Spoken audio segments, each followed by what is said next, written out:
Hello everyone. मेरा नाम है सागर बलूनी और मैं आपका स्वागत करता हूं इस प्यारे से छोटे से आपके अपने चैनल में।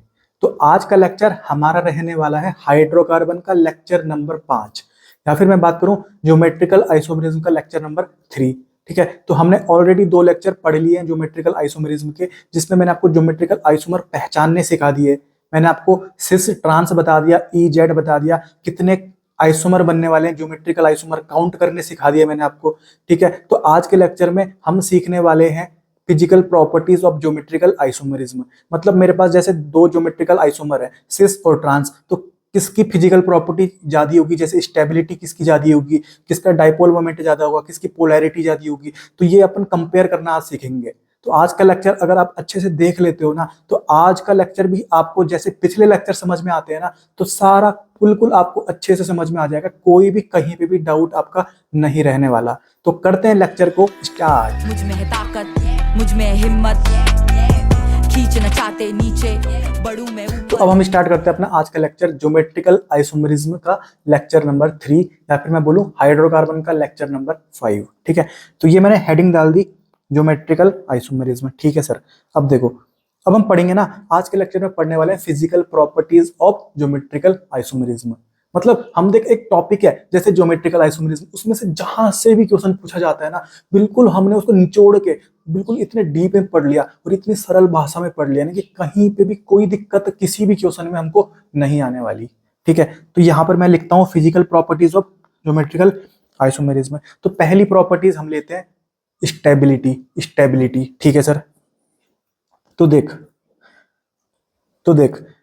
यहां पर अपने को पता होना चाहिए, जो ट्रांस एल्कीन होती है ना, वो मोर स्टेबल होती है सिस एल्कीन से। ट्रांस एल्कीन जो होती है ना, वो मोर स्टेबल होती है सिस एल्कीन से। ठीक है, अब देख, सिस और ट्रांस मैंने कब पढ़ा था सर? ज्योमेट्रिकल आइसोमर में ही तो पढ़ा था। आपने बताया था कि कम से कम दो अगर सेम हो जाए ना, तो सिस और ट्रांस यूज करते हैं। ठीक है, जैसे यहां पर देख, CH3 सेम हो गए, तो यहाँ पर सिस और ट्रांस यूज करूंगा। अब जो मैंने 2 पकड़ लिए ना, वो दोनों सेम साइड में है, तो मैंने सिस बोल दिया। 2 मैंने जो पकड़ लिए सेम सेम, वो अपोजिट साइड में है, तो मैंने ट्रांस बोल दिया। ठीक है, समझ में आ गया बात? तो ये तो मैंने आपको ऑलरेडी पढ़ा रखा है। अब देख, एक अपने पास सिस एल्कीन है और एक अपने पास ट्रांस एल्कीन है, तो यहाँ पर ज्यादा स्टेबल कौन होती है? ध्यान रखना, अपनी ट्रांस एल्कीन होती है। कौन सी होती है? Trans alkene is more stable than cis alkene. ऐसा क्यों होता है ना, ध्यान से देखें एक बात। यहाँ पर देख, जैसे क्या है, CH3 है और इधर क्या है? H है। ठीक है, और यहाँ पर देख क्या है? CH3 और इधर भी क्या है? CH3। मतलब दोनों एक जैसे हैं, तो यहाँ पर इनके बीच में ना स्टेरिक रिपल्सन, इनकी लड़ाई बहुत तगड़ी होने वाली है, बहुत भयंकर लड़ाई होने वाली है। मान ले एक 6th क्लास का बच्चा है, दूसरा भी 6th क्लास का बच्चा है, तो उनके बीच में लड़ाई होगी कि नहीं होगी? अब एक 6th क्लास का बच्चा है, एक 1st क्लास का बच्चा है, तो वो 1st क्लास के बच्चे के साथ थोड़ी लड़ाई करेगा यार। तो ये CH3 है ना, तो CH3 और CH3 की यहाँ पे स्टेरिक रिपल्सन, मतलब इनकी लड़ाई बड़ाई बहुत भयंकर होने वाली है। अब ये लड़ाई अच्छी बात है क्या? नहीं है। तो इनकी लड़ाई के चक्कर में ना, यहाँ पर इनका कहीं ना कहीं स्टेबिलिटी क्या हो जाती है? कम हो जाती है। तो जो ये सिस वाले हैं, इनकी स्टेबिलिटी क्या हो गई? कम हो गई। ठीक है, तो ट्रांस वाले की स्टेबिलिटी क्या हो जाती है? ज्यादा हो जाती है। समझ में आ रहा है? क्योंकि ट्रांस वाले में जो एक साइड है ना, एक तो अपना 5th क्लास का बच्चा और एक अपना नर्सरी का बच्चा, उनके बीच में लड़ाई होनी ही नहीं है। एक अपना CH3, एक अपना H। समझ में आ गया? ठीक है, तो यहाँ पर स्टेरिक रिपल्सन ट्रांस में नहीं हो रहा, या फिर हो रहा भी है तो बहुत मिनिमल हो रहा है। पर जो सिस एल्कीन है, वहां पर CH3 सेम सेम लग गए ना, तो कहीं ना कहीं वहां पर स्टेरिक रिपल्सन इतना भयंकर होगा ना कि उसकी स्टेबिलिटी तो कम होनी ही पड़ेगी। ठीक है, तभी तो मैं बोलता हूं कि sir trans alkene is more stable than cis alkene. समझ में आ गई बात? ठीक है, अब देख, तो वही बात मैंने यहाँ पे आपको लिखा रखी है। In cis form there is steric repulsion between the groups atoms present on the same side. जो अपना सिस फॉर्म होता है, उसमें जो सेम साइड सेम सेम लगे हुए हैं, उनके बीच में कहीं ना कहीं क्या होने लग जाती है? लड़ाई होने लग जाती है, स्टेरिक रिपल्सन होता है, जिसके कारण उसकी स्टेबिलिटी क्या हो जाती है सर? कम हो जाती है। बिल्कुल क्लियर हो गया पॉइंट, कोई दिक्कत इसमें नहीं है। आज के बाद अपना लड़का जानता है कि sir trans alkene is more stable than cis alkene. ठीक है, अब देख, पर अपने को यहाँ पर 2 एक्सेप्शन पता होने चाहिए। एक्सेप्शन इसके 2 हैं, बाकी सब जगह तो लागू है, वो सब जगह वो एप्लीकेबल है कि trans alkene is more stable than cis alkene. ठीक है, पर इसके 2 कहीं ना कहीं क्या एक्सेप्शन है। अब ध्यान से देख, सेम सेम पकड़ा, दोनों सेम साइड है, तो क्या बोल दिया सर मैंने इसको? ये सिस है। सेम सेम पकड़ा मैंने, दोनों को सेम को पकड़ा, और ये दोनों अपोजिट साइड है, दोनों अपोजिट साइड है, तो इसको मैंने बोल दिया ट्रांस। ट्रांस बोल दिया इसको। ठीक है, अब ध्यान से देख, यहाँ पर मिथाइल, यहाँ पर मिथाइल, दोनों मिथाइल मिथाइल है, तो यहाँ पर स्टेरिक रिपल्सन होने वाला है, ठीक है। पर यहाँ पर देख, यहाँ पर कौन है, इथाइल और मिथाइल, यहाँ पर दोनों बड़े बड़े ग्रुप लगे हुए हैं, तो यहाँ पर ना और ज्यादा क्या हो जाएगी भाई, स्टेरिक रिपल्सन होने वाली है, ठीक है। यहाँ पर क्या हो जाएगी, और ज्यादा स्टेरिक रिपल्सन हो जाएगी। तो यहाँ पर ना जो ट्रांस वाला है इसमें स्टेरिक रिपल्सन ज्यादा हो जाएगी, इसलिए कहीं ना कहीं उसकी स्टेबिलिटी कम हो जाएगी। तो स्टेबिलिटी यहाँ पर किसकी बढ़ जाएगी, सिस की बढ़ जाएगी। ध्यान से देखना, ये अपना एक्सेप्शन है, इसको ध्यान रखना। अगर दोनों सेम साइड में एक जगह इथाइल आ जाए, एक जगह मिथाइल आ जाए, तो यहाँ पर इनकी ना अपनी बात करें, लड़ाई बहुत भयंकर होती है इथाइल की मिथाइल से। दोनों यहाँ पे बड़े बड़े ग्रुप लगे हुए हैं, ठीक है। तो दोनों की कहीं ना कहीं क्या लगने वाली है, बहुत भयंकर क्या होती है, लड़ाई होती है यहाँ पे, ठीक है। मतलब यहाँ पे स्टेरिक रिपल्सन बहुत बढ़ जाता है अगर एक जगह इथाइल लगा और उसी के बगल में क्या लगाओ, अपना मिथाइल लगाओ, तो ठीक है। तो यहाँ पर अगर स्टेरिक रिपल्सन बहुत भयंकर हो गया तो स्टेबिलिटी क्या हो जाती है, कम हो जाती है, ठीक है। तो ये केस ध्यान रखना, ये एक अपना एक्सेप्शन है जिसमें सिस की ज्यादा हो जाती है ट्रांस से। वैसे जनरली तो ट्रांस की ज्यादा होती है सिस से, पर ये एक एक्सेप्शन है, ठीक है। तो ये अपने को ध्यान रखना है। दूसरा एक्सेप्शन अपने को यहाँ ध्यान रखना है, ठीक है। तो उससे पहले मैं आपको एक चीज बताता हूँ हाइड्रोजन बॉन्डिंग के बारे में। किसके बारे में, हाइड्रोजन बॉन्डिंग। तो हाइड्रोजन बॉन्डिंग कब होती है ना, जब अपना हाइड्रोजन, देखिए हाइड्रोजन है, ठीक है, ये किसी भी दिन तेरे को नाइट्रोजन ऑक्सीजन फ्लोरीन के साथ लगा हुआ पाया गया, ये किसी दिन तेरे को उनके साथ खड़ा हुआ पाया गया, उनके साथ बॉन्ड बनाता हुआ पाया गया, नाइट्रोजन ऑक्सीजन फ्लोरीन के साथ। या फिर मैं बात करूं CCl3 के साथ, या फिर मैं बात करूं CF3 के साथ, या फिर मैं बात करूं sp कार्बन के साथ। इन चारों लोगों के साथ अगर किसी दिन हाइड्रोजन तुझे मिल गया ना, तो सीधा बोल देना कि सर ये हाइड्रोजन बॉन्डिंग करेगा। ये अगर क्या करेगा, अपना हाइड्रोजन बॉन्डिंग करेगा। और जो अपना हाइड्रोजन बॉन्डिंग होता है, ये कहीं ना कहीं स्ट्रक्चर को क्या बना देता है, स्टेबल बना देता है, क्योंकि हाइड्रोजन बॉन्डिंग एक स्टेबल बॉन्ड है, अच्छा बॉन्ड है, ठीक है। ठीक है, तो ये अपना देख, सर सेम सेम मिल गए, दोनों सेम साइड है, सर मैंने सिस बोल दिया। सर सेम सेम मिल गए, दोनों अपोजिट साइड है, सर मैंने ट्रांस बोल दिया, ठीक है। सर ये तो हमको पहले से पता था, ठीक है। अब ध्यान से देख, ये अपना क्या लगा हुआ है, NO2 लगा हुआ है, ठीक है। NO2 अपन पता है कैसे लिखते हैं, जीओसी में मैंने आपको अच्छे से बता रखा है। देख NO2 ऐसा रहता है, एक्चुअल में ये ऐसा रहता है, देख एन डबल बॉन्ड और एक ये कोऑर्डिनेट बॉन्ड से रहता है, ठीक है। और COOH हमको पता है कैसा रहता है, ये ऐसे लिखते हैं इसको, COH, ठीक है। तो इसको मैं एक बार सही से लिख लेता हूं,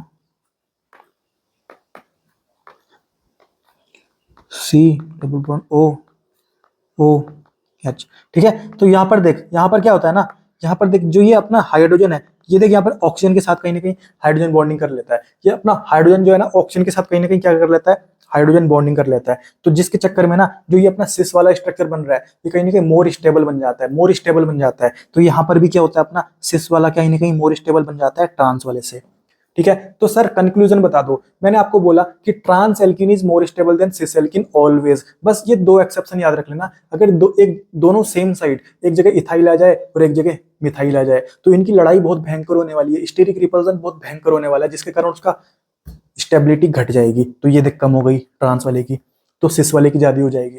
और दूसरी जगह एक तरफ COOH दिख जाए और एक तरफ को NO2 दिख जाए, तो यहाँ पर अपनी हाइड्रोजन बॉन्डिंग बहुत भयंकर होती है, जिसके कारण उसकी स्टेबिलिटी बढ़ जाती है। तो cis is more stable than trans alkene बन जाता है, ठीक है। तो हमेशा ध्यान रखना कि trans alkene is more stable than cis alkene. बस प्लीज ये दो जो एग्जांपल मैंने आपको बताया ना, इनको ध्यान रखना। कभी ये अगर क्वेश्चन में आ जाए तो जल्दीबाजी में ऐसा मत कर देना कि सर ने तो बताया था कि trans alkene is more stable than cis alkene, ठीक है। वो सही बात है, पर ये दो एक्सेप्शन कभी आए ना तो इनको देख लेना। इनमें सिस वाला क्या हो जाता है, ज्यादा स्टेबल हो जाता है ट्रांस एल्कीन से। तो कहीं ना कहीं मैंने इनका रीजन भी आपको बता दिया कि ऐसा क्यों होता है, ठीक है। ठीक है, तो जो पहली फिजिकल प्रॉपर्टीज है जो मैंने आपको स्टेबिलिटी ली थी, तो वो मैंने आपको कंपेयर करना सिखा दिया, ठीक है। अब मैं आपको दूसरी फिजिकल प्रॉपर्टीज की तरफ लेके जा रहा हूँ। दूसरी फिजिकल प्रॉपर्टीज जिसके बारे में हम पढ़ने वाले हैं ना, वो अपनी डाइपोल मोमेंट। और डाइपोल मोमेंट को अपन म्यू से डिनोट करते हैं। कैसे डिनोट करते हैं, म्यू से, ठीक है। डाइपोल मोमेंट को कैसे डिनोट करते हैं अपन, म्यू से डिनोट करते हैं। एक सेकेंड, ये अपना डाइपोल मोमेंट, ठीक है, ठीक है। अब देख, तो पहला खेल इसमें क्या है, पहला खेल इसमें है कि जनरली जो डाइपोल मोमेंट होता है ना, वो जो सिस वाला आइसोमर है अपना, जो अपना सिस वाला ज्योमेट्रिकल आइसोमर है, उसका डाइपोल मोमेंट ट्रांस वाले से क्या होता है, ज्यादा होता है। ये लिखा हुआ है देख, जो सिस आइसोमर होता है वो ज्यादा होता है ट्रांस आइसोमर से। समझ में आ गया बात। पर ये वाला जो खेल है ये हमको कब लगाना है ना, ये हमको कब लगाना है, when when both the terminal groups और एटम्स आर सेम, जब अपने पास जितने भी टर्मिनल ग्रुप लगे हुए हैं सारे सेम हैं। देखो CH3 सर सेम मिल गया, H मतलब दोनों के दोनों टर्मिनल जो ग्रुप लगे हुए हैं वो दोनों अपने को सेम मिल जाएं। देख CH3 H जब अपने को सेम मिल जाए ना दोनों टर्मिनल ग्रुप्स, ठीक है, तो अपने को क्या लगाना है, ये वाला खेल 1 लगाना है। हमको बोल देना है कि जो सिस आइसोमर होगा ना उसका कहीं ना कहीं डाइपोल मोमेंट ट्रांस वाले से क्या हो जाएगा, ज्यादा हो जाएगा। ठीक है, समझ में आ गया? ठीक है, जब अपने को दो क्या मिल जाए, सेम मिल जाए, देख एक तो CH3 सेम मिल गया और एक अपना H भी सेम मिल गया, ये वाला खेल अपने को तब लगाना है। ठीक है, तो देख जो सेम है उनको पकड़ा मैंने, सर CH3 पकड़ा, दोनों सेम साइड में तो मैंने बोल दिया सिस। सर CH3 मैंने पकड़ा, दोनों अपोजिट साइड में, मैंने बोल दिया सर ट्रांस। ठीक है, इतनी बात क्लियर है अपनी? ठीक है, तो यहां पर मैंने आपको क्या बताया कि जो सिस आइसोमर होगा उसका डाइपोल मोमेंट ट्रांस वाले से ज्यादा हो जाएगा, तो सिस वाले का ज्यादा कर देना है ट्रांस से। समझ में आ गया? ठीक है, अब देख खेल 1 अपने को समझ में आ गया। खेल 1 अपने को कब लगाना है, जब दोनों क्या लगे हो, सेम लगे हो टर्मिनल ग्रुप्स। ठीक है, अब देख अब खेल 2 क्या है, खेल 2 क्या है अपना, देख जो डाइपोल मोमेंट का साइन होता है, मतलब जो सिंबल होता है जिससे अपन डाइपोल मोमेंट को शो करते हैं, वो ऐसा होता है। देख यूं तीर बनाई और यहाँ पर ऐसा कर दिया, और यहाँ पर अपन लिखते हैं लो इलेक्ट्रोनेगेटिव वाला एलिमेंट और यहाँ पर लिखते हैं अपन हाई इलेक्ट्रोनेगेटिव वाला एलिमेंट। ठीक है, तो ये मैंने आपको यहाँ पर दिखा दिया। देख डाइपोल मोमेंट का स्ट्रक्चर, मतलब डाइपोल मोमेंट का जो सिंबल होता है वो मैंने आपको बता दिया। ठीक है, कोई दिक्कत नहीं है, और ये आपको तो मैंने 25 बार बता दिया यार। जो sp कार्बन होता है उसकी इलेक्ट्रोनेगेटिविटी सबसे भयंकर होती है, फिर आता है अपना sp2, फिर आता है अपना sp3। ठीक है, समझ में आ गया? sp कार्बन कौन होता है सर? ऐसा कार्बन जो एक ट्रिपल बॉन्ड के साथ लगाओ या फिर दो डबल बॉन्ड के साथ लगाओ। ठीक है, सर sp2 कार्बन कौन होता है? जो सर एक डबल बॉन्ड के साथ लगाओ। और sp3 कार्बन कौन लगा होता है सर? जो सारे मतलब चारों के चारों सिंगल बॉन्ड के साथ लगाओ। समझ में आ गया बात? चारों के चारों सिंगल बॉन्ड के साथ कोई कार्बन लगा हुआ है ना, मैंने बोल दिया सर वो sp3 कार्बन है। कोई कार्बन अगर एक डबल बॉन्ड के साथ लगा हुआ है ना, मैंने बोल देना सर वो sp2 कार्बन है। और कोई ऐसा कार्बन दिख जाए तुमको जिसके पास दोनों तरफ से डबल बॉन्ड है, दो डबल बॉन्ड से लगा हुआ है, तो वो सर sp कार्बन है। या फिर उसके पास एक ट्रिपल बॉन्ड भी पाया गया ना, तो वो भी क्या होता है, अपना sp कार्बन होता है। और sp कार्बन की इलेक्ट्रोनेगेटिविटी सबसे ज्यादा होती है। ये हमको मैंने बहुत बार पढ़ लिया हमने ये, तो हमको इसमें तो कोई दिक्कत नहीं है। ठीक है, इलेक्ट्रोनेगेटिविटी आपको पता है ना, जो आप पीरियोडिक टेबल पढ़ते हो, तो जैसे अपन उधर साइड जाते हैं ना, तो इलेक्ट्रोनेगेटिविटी क्या होती है अपनी, बढ़ती है। जब अक्रॉस द पीरियड में चलता हूं तो कहीं ना कहीं मेरी इलेक्ट्रोनेगेटिविटी क्या होती है, बढ़ती है। ठीक है, समझ में आ गई बात? ये बात अपने को पता है। अब देख यहाँ पर एक एग्जाम्पल दे रखा है, अब देख यहाँ पर देखते हैं अपन, तो ये कार्बन है और ये इधर CH3 है। तो देख अब ये जो कार्बन है ये तो डबल बॉन्ड के साथ लगा हुआ है, तो ये सर sp2 कार्बन है। और ये जो सारे सिंगल बॉन्ड के साथ लगा हुआ है ये sp3 कार्बन है। तो इलेक्ट्रोनेगेटिविटी जाती किसकी है सर, sp2 की sp3 की? सर sp2 की है। तो इसका जो स्ट्रक्चर बनेगा, जो यहाँ पर सिंबल बनेगा ना डाइपोल मोमेंट का, वो ऐसा बनेगा कि नहीं बनेगा? नहीं बनेगा, क्योंकि मैंने आपको बताया था इधर लो इलेक्ट्रोनेगेटिव वाला रखना है और इधर हाई इलेक्ट्रोनेगेटिव वाला रखना है। तो हाई इलेक्ट्रोनेगेटिव वाला कौन सा कार्बन है? sp2 वाला कार्बन है। तो sp2 वाले कार्बन की तरफ जो डाइपोल मोमेंट का जो एरो है ना, उसका हेड रखना पड़ेगा मुझे। ठीक है, नीचे वाले के लिए बताऊं, अब देख इधर क्लोरीन है और उधर कार्बन है।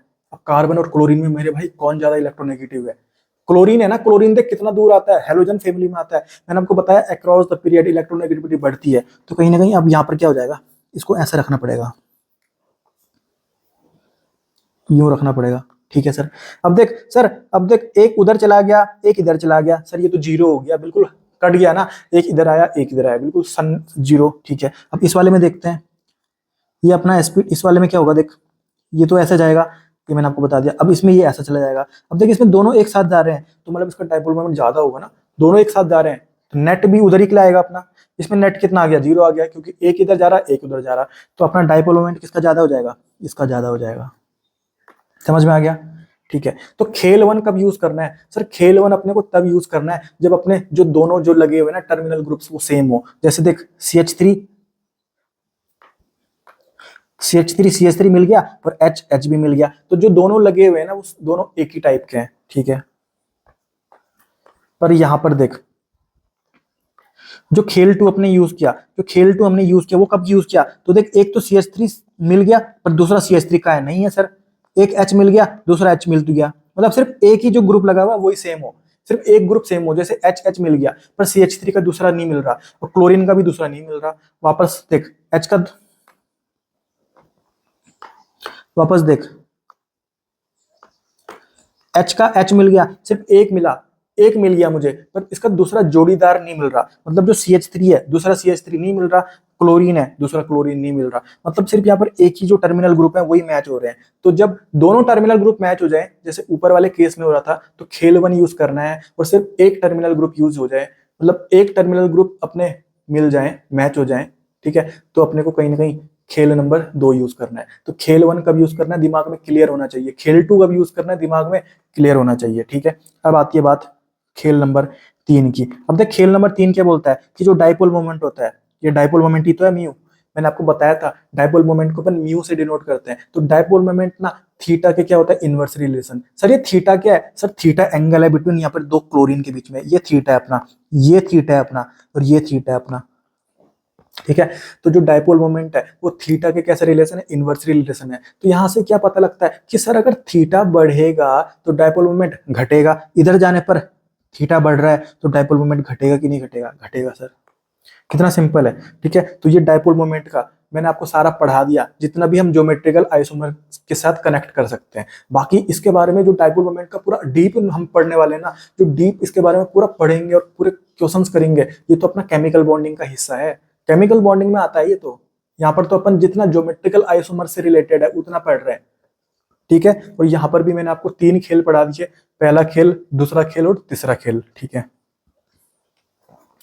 अब आता है अपना तीसरा फिजिकल प्रॉपर्टीज, जिसको अपन बोलते हैं पोलैरिटी। क्या बोलते हैं अपन, पोलैरिटी। तो एक बात ध्यान से देख, जो पोलैरिटी होती है ना वो किसके डायरेक्टली प्रोपोर्शनल होती है, डायपोल मोमेंट की। सर हमने डायपोल मोमेंट तो पढ़ लिया, मतलब हमने पोलैरिटी भी पढ़ ली, हमने पोलैरिटी भी पढ़ ली। अब ध्यान से देख एक बात, अगर डायपोल मोमेंट हुआ, अगर डायपोल मोमेंट हुआ तो क्या होगी तेरा, अगर डायपोल मोमेंट सॉरी अगर तेरा डायपोल मोमेंट जीरो है, अगर तेरा डायपोल मोमेंट जीरो है मतलब है ही नहीं डायपोल मोमेंट, तो कहीं ना कहीं पोलैरिटी भी नहीं होगी, क्योंकि पोलैरिटी डायपोल मोमेंट के डायरेक्टली प्रोपोर्शनल है। अगर तेरा डायपोल मोमेंट ही नहीं हुआ तो पोलैरिटी कैसे होगी, तो पोलैरिटी नहीं होगी, मतलब नॉन पोलर लिख दूं क्या, लिख दो सर। और अगर जो तेरा डायपोल मोमेंट है वो नॉन जीरो है, नॉन जीरो है मतलब कुछ ना कुछ है तेरा डायपोल मोमेंट, अगर डायपोल मोमेंट होगा तो पोलैरिटी भी तो होगी, तो पोलर लिख दिया मैंने, ठीक है। तो अगर आज के बाद ध्यान रखना, डायपोल मोमेंट पोलैरिटी के डायरेक्टली प्रोपोर्शनल होती है। डायपोल मोमेंट अगर जीरो होगा तो पोलैरिटी भी जीरो होगी, पोलैरिटी जीरो मतलब नॉन पोलर मॉलिक्यूल, ठीक है। और डायपोल मोमेंट अगर नॉन जीरो हुआ मतलब कुछ ना कुछ हुआ डायपोल मोमेंट, तो कहीं ना कहीं पोलैरिटी भी होगी, तो मैं बोल दूंगा पोलर मॉलिक्यूल। तो वही तो यहाँ पे लिखा हुआ है, बिल्कुल सिंपल सी बात है, कोई दिक्कत नहीं है। तो आज के बाद आप पता लगा दोगे कि सर ये पोलर मॉलिक्यूल है या नॉन पोलर मॉलिक्यूल है, कैसे बता सकते हो, डायपोल मोमेंट देख के। अगर डायपोल मोमेंट होगा ना तो कहीं ना कहीं डायपोल मोमेंट होगा तो पोलैरिटी भी होगी, तो डायपोल मोमेंट ही नहीं हुआ तो पोलैरिटी भी नहीं होगी, ठीक है। पोलैरिटी नहीं होगी इसको अपन बोलते हैं नॉन पोलर मॉलिक्यूल। समझ में आ गया बात, ठीक है। क्योंकि पोलैरिटी और पोलैरिटी और डायपोल मोमेंट दोनों एक दूसरे के क्या होते हैं, डायरेक्टली प्रोपोर्शनल होते हैं, ठीक है। तो मैंने आपको तीसरी फिजिकल प्रॉपर्टी भी पढ़ा दी जो थी पोलैरिटी। अब आता अपना चौथा फिजिकल प्रॉपर्टी। अब हम पढ़ेंगे सॉल्युबिलिटी के बारे में। किसके बारे में सर, सॉल्युबिलिटी के बारे में, ठीक है। तो इसमें अपने को एक चीज ध्यान रखनी है, देख लाइक डिसॉल्व लाइक, मतलब जो एक जैसा होगा ना वो अपने जैसे में ही क्या होगा, डिसॉल्व होगा, ठीक है। Like dissolve like. अब देख जैसे कोई पोलर मॉलिक्यूल है मेरे पास, पोलर मॉलिक्यूल मतलब सर उसकी पोलैरिटी है, सर पोलैरिटी है और पोलैरिटी डायपोल मोमेंट के डायरेक्ट प्रोपोर्शनल होती है, तो उसका डायपोल मोमेंट भी होगा, ठीक है। तो ये लिखा हुआ है मैंने, dipole moment not equal to zero, मतलब डायपोल मोमेंट है। तो कोई पोलर मॉलिक्यूल है ना तो उसका डायपोल मोमेंट तो होगा ना, ठीक है। ठीक है, तो जो पोलर मॉलिक्यूल है तो वो सॉल्युबल तो होगा, पर वो सॉल्युबल किस में होगा सर, वो पोलर सॉल्वेंट में ही सॉल्युबल होगा। इसी को तो बोलते हैं लाइक डिसॉल्व लाइक। जो पोलर मॉलिक्यूल होगा वो सर सॉल्युबल तो होगा, पर वो चाहता है कि मैं सिर्फ सॉल्युबल किस में होऊंगा, अगर मेरे पास आप पोलर सॉल्वेंट दे दो, अगर जो सॉल्वेंट भी है ना वो भी मुझे पोलर ही दे दो आप। तो पोलर सॉल्वेंट कौन कौन होते हैं, जैसे वाटर, एल्कोहल, ये क्या होते हैं अपने पोलर सॉल्वेंट होते हैं, ठीक है। तो ध्यान रखना आज के बाद कि जो पोलर मॉलिक्यूल होंगे वो अपने पोलर सॉल्वेंट में ही सॉल्युबल होंगे, ठीक है। तो यहाँ से ये भी तो बोल सकते हैं कि जो नॉन पोलर मॉलिक्यूल होंगे वो नॉन पोलर सॉल्वेंट में सॉल्युबल होंगे, वही बात यहाँ लिखी हुई है sir, non polar molecule soluble in non polar solvent. Non polar solvent जैसे कि बेंजीन, एन-हेक्सेन, CCl4, CH2, ये सब अपने क्या है, नॉन पोलर सॉल्वेंट है, ठीक है। तो कंक्लूजन ये है कि पोलर मॉलिक्यूल होगा तो पोलर सॉल्वेंट में सॉल्युबल होगा, और नॉन पोलर मॉलिक्यूल होगा तो नॉन पोलर सॉल्वेंट में सॉल्युबल होगा, ठीक है। अब पोलर मॉलिक्यूल, देख पोलर मॉलिक्यूल मतलब पोलैरिटी है मतलब डायपोल मोमेंट भी है, ये देख dipole moment not equal to 0। और नॉन पोलर मॉलिक्यूल मतलब पोलैरिटी जीरो है, पोलैरिटी जीरो और पोलैरिटी अपने डायपोल मोमेंट के डायरेक्टली प्रोपोर्शनल होती है, तो पोलैरिटी जीरो तो डायपोल मोमेंट भी जीरो, ये लिख दिया मैंने डायपोल मोमेंट जीरो। समझ में आ गया? बिल्कुल थ्योरेटिकल पार्ट है यार, इसमें कुछ समझने का कुछ है ही नहीं, कुछ भी नहीं है समझने का, ठीक है। तो मैंने आपको जो चौथा नंबर का फिजिकल प्रॉपर्टीज थी वो भी मैंने आपको अच्छे से समझा दी, और मैं उम्मीद करता हूं कि आपको ये अच्छे से समझ में आ गया होगा, कहीं पे भी कोई भी दिक्कत नहीं होगी, क्योंकि बिल्कुल अगर ये 6th क्लास के बच्चों को भी पकड़ के ये समझा दिया जाए ना तो वो आराम से सीख जाएगा यार, कोई भी दिक्कत कहीं पे भी नहीं होने वाली, ठीक है, बिल्कुल आसान है, ठीक है। अब आता है अपना 5वीं फिजिकल प्रॉपर्टीज जो है बॉइलिंग पॉइंट। और एक बात बताऊं तुमको, नीट 2024 में यहाँ से क्वेश्चन भी पूछा गया था, क्वेश्चन पूछा गया था कि नहीं पूछा गया था, आप खुद बताओ, क्वेश्चन आया था यहाँ से, ठीक है। अब देख, अब पता आती है अपनी बॉइलिंग पॉइंट, ठीक है। तो देख हमने क्या पढ़ा, डायपोल मोमेंट पढ़ा, पोलैरिटी पढ़ा। अबे जो डायपोल मोमेंट और पोलैरिटी है वो डायरेक्टली प्रोपोर्शनल थे ना, तो अब यहाँ पर बोल दे कि जो बॉइलिंग पॉइंट है वो भी उनके डायरेक्टली प्रोपोर्शनल होती है, तो ये लिख दी मैंने, boiling point directly proportional to polarity, directly proportional to dipole moment, ठीक है। ये वाला तो अपने क्लियर हो गया। दूसरा देख, अगर तेरा मॉलिक्यूलर वेट बढ़ेगा ना, तो तेरी बॉइलिंग पॉइंट भी बढ़ने वाली है, ठीक है सर। पर अगर सर मॉलिक्यूलर वेट दोनों का बराबर हो जाए तो क्या करें, तो ये देखना कि ब्रांचिंग जिसकी जितनी ज्यादा है ना उसका बॉइलिंग पॉइंट उतना कम होगा। मतलब जो sir boiling point is inversely proportional to branching, आप ऐसा बोलना चाह रहे हो क्या? Yes sir. तो बॉइलिंग पॉइंट अपनी ब्रांचिंग के कैसे रिलेशन है, इनवर्सली रिलेशन है। मतलब ये अपनों को कब यूज करना है, जब मॉलिक्यूलर वेट कहीं ना कहीं क्या हो, सेम हो। और अगर मॉलिक्यूलर वेट सर अलग अलग हुआ तो क्या करना है, तो भाई जिसका ज्यादा मॉलिक्यूलर वेट उसकी ज्यादा बॉइलिंग पॉइंट, यही तो लिखा हुआ है, boiling point is direct proportional to molecular weight, ठीक है।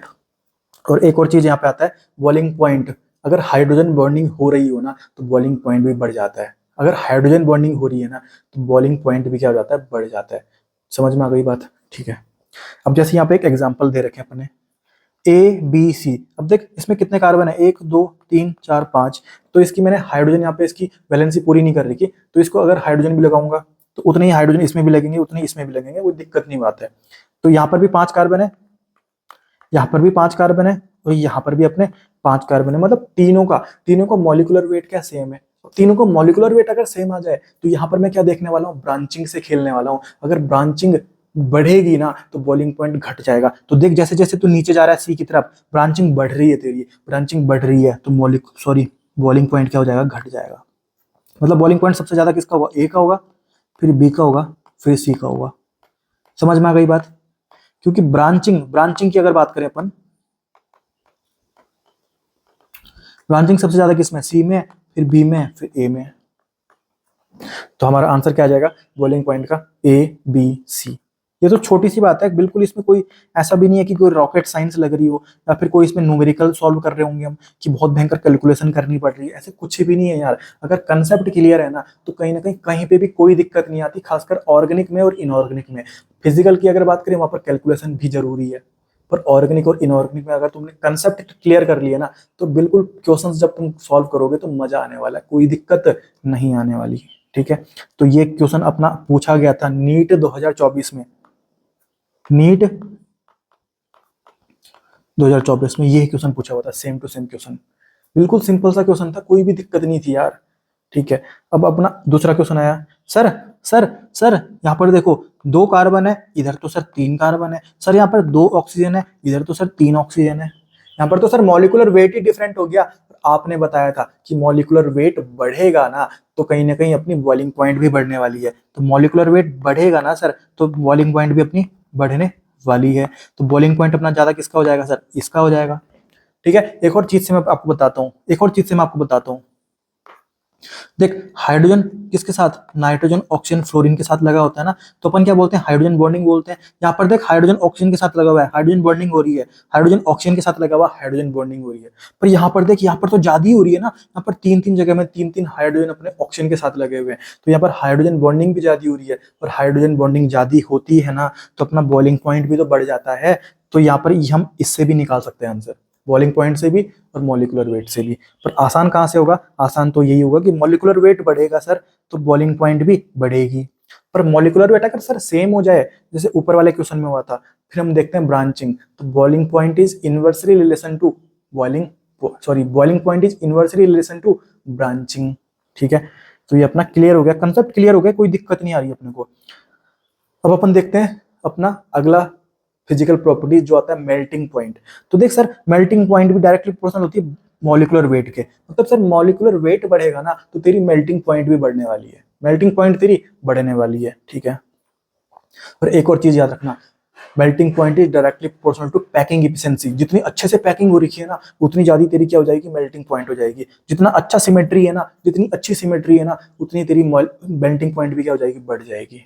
अब जैसे तू शादी में गया होगा, शादी में जब पूरी जो कुर्सियां होती हैं, जो चेयर्स होती हैं अच्छे से लगी होती हैं, ठीक है, पर जब तू शादी खत्म हो जाती है ना, तो फिर वो जो आते हैं वो एक के ऊपर एक रख देते हैं चेयर को, तो वो चेयर जो ऐसी थी, अब वो ऐसे ऐसे करके एक के ऊपर एक लगा देते हैं, बिल्कुल कितना मस्त पैकिंग हो जाती है उनकी। तो हमने को पता है ना, तो उसका कहीं ना कहीं अगर मेल्टिंग पॉइंट की बात करें ना, तो वो जो एक के ऊपर एक कुर्सियां रखी हुई हैं, उनका मेल्टिंग पॉइंट क्या होने वाला है अपना, बहुत ज्यादा होने वाला है, क्योंकि उसकी पैकिंग इफिशिएंसी इतनी अच्छे तरीके से पैक कर रखे हैं कि क्या ही बताओ। ठीक है,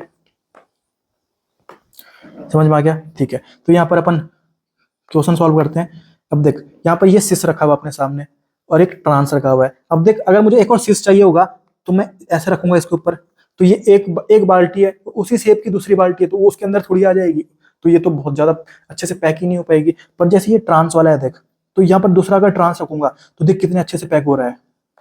समझ में आ गया। तो पैकिंग एफिशिएंसी यहाँ पर ज्यादा किसकी है, ट्रांस वाली की ज्यादा है। तो जो ट्रांस वाला है ना, उसकी अपनी मेल्टिंग पॉइंट भी क्या हो जाएगी, ज्यादा हो जाएगी।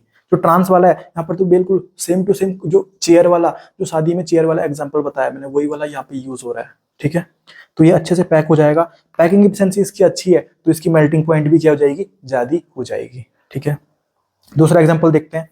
ये है अपना पैराजाइलिन और ये है अपना मेटाजाइलिन, क्योंकि मेटा पोजीशन में CH3 लगा हुआ है और यहाँ पे पैरा पोजीशन में CH3 लगा हुआ है। ठीक है सर, तो इनके जैसे जैसे मैं आपको पढ़ा रहा हूँ ना, वैसे वैसे आपको ये नाम भी याद करने हैं। जैसे इसको बोलते हैं इथाइलिन ग्लाइकोल, इसको बोलते हैं ग्लिसरॉल या ग्लिसरीन।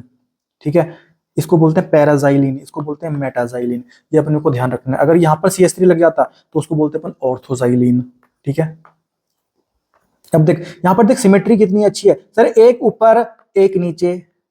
ठीक है, एक ऊपर एक नीचे, अगर मैं बीच से काटूं तो जैसा ऊपर वैसा ही नीचे, कितनी तगड़ी सिमेट्री है। तो यहाँ पर सिमेट्री ज्यादा अच्छी है ना, यहाँ पर सिमेट्री अगर ज्यादा अच्छी है तो कहीं ना कहीं अपनी मेल्टिंग पॉइंट भी ज्यादा अच्छा होने वाला है, ज्यादा होने वाला है, क्योंकि मैंने बताया था sir melting point is directly proportional to symmetry या फिर पैकिंग इफिशिएंसी। समझ में आ गया, कोई दिक्कत नहीं है। ठीक है, तो यहाँ पर मैंने आपको जितने भी फिजिकल प्रॉपर्टीज पढ़ाए, जितने भी मैंने आपको फिजिकल प्रॉपर्टीज पढ़ाए, एक बार मैं एक ऐसा क्वेश्चन लेता हूँ ना जिससे सारे अपने रिविजन हो जाए। ठीक है, यहाँ पर मैंने एक सिस ले लिया और एक मैंने ट्रांस ले लिया। ठीक है सर, समझ में आ गया सर। सबसे पहले अपन बात करते हैं डाइपोल मोमेंट का, सबसे पहले अपन बात करते हैं डाइपोल मोमेंट का। तो देख, डाइपोल मोमेंट में मैंने आपको क्या पढ़ाया था, ये अपना डाइपोल मोमेंट। ठीक है, तो डाइपोल मोमेंट में आपको खेल कितने पढ़ाए थे, 3 खेल पढ़ाए थे। तो देखते हैं पहला कि इसमें कौन सा खेल लगेगा। सर CH3 मिल गया और ये भी मिल गए, मतलब सर जितने भी टर्मिनल ग्रुप है वो सब मैच हो रहे हैं। ठीक है, तो अपना खेल 1 लगेगा, खेल 1 लगेगा। और खेल 1 अपना क्या बताता है, देख कि जो सिस आइसोमर होता है वो अपना ट्रांस आइसोमर से ज्यादा डाइपोल मोमेंट रखता है। जो अपना सिस आइसोमर है वो ट्रांस से ज्यादा डाइपोल मोमेंट रखता है। तो जो सिस वाला है ना, वो ट्रांस से क्या हो जाएगा, ज्यादा हो जाएगा। सिस वाला ट्रांसिस से क्या हो जाएगा, ज्यादा हो जाएगा। ठीक है, समझ में आ गया बात। ठीक है, अब आती है अपनी बॉइलिंग पॉइंट की बात। ठीक है, तो बॉइलिंग पॉइंट में मैंने देख क्या पढ़ा था सर, बॉइलिंग पॉइंट में मैंने क्या पढ़ा था,